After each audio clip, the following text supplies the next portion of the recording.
Unravel the mystery of future perfect continuous passive voice. Hello, language explorers. Today, we're going to dive deep into one of the lesser explored corners of English grammar: the future perfect continuous passive voice. It may sound like a mouthful, but don't worry. We're going to break it down piece by piece, making it easy for you to understand and apply in your everyday English conversations and writings. The first thing we need to clear up is what exactly we mean by passive voice. In the passive voice, the focus is on the action being done, rather than who is doing it. This is the opposite of the active voice, where the focus is on the doer. A simple example in the present tense could be: active, the cat catches the mouse. The focus is on the cat, the doer. Passive, the mouse is caught by the cat. The focus is on the action of being caught. The future perfect continuous passive voice is a form of this, but with some additional layers of meaning, which we'll explore next. When we talk about the future perfect continuous passive voice, we are essentially referring to an action that will have been ongoing for a certain period of time, and then gets completed at some point in the future.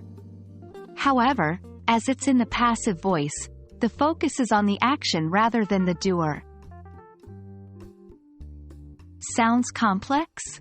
Don't worry, we'll break it down further. Let's start with a sentence in active voice in future perfect continuous tense. John will have been painting the house for 3 hours by the time his friends arrive. In the sentence above, the subject is John, and the action is painting the house.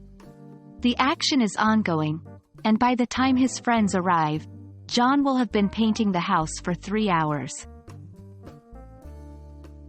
Now let's convert it into passive voice. The house will have been being painted by John for 3 hours by the time his friends arrive.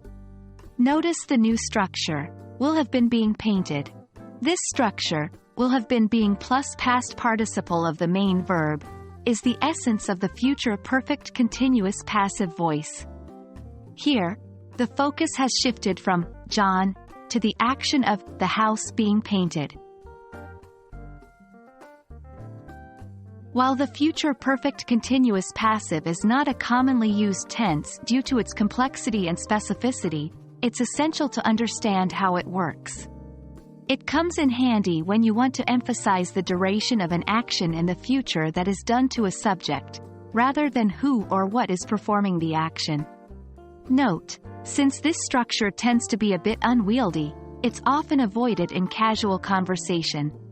However, it might appear in more formal or literary contexts, so it's still important to recognize and understand it. And that's it. You've just conquered the future perfect continuous passive voice. It may be a tongue twister and a bit of a brain twister too, but remember, practice makes perfect. Keep using what you've learned, and you'll find that it becomes second nature. I hope this video was helpful, and stay tuned for more grammar adventures.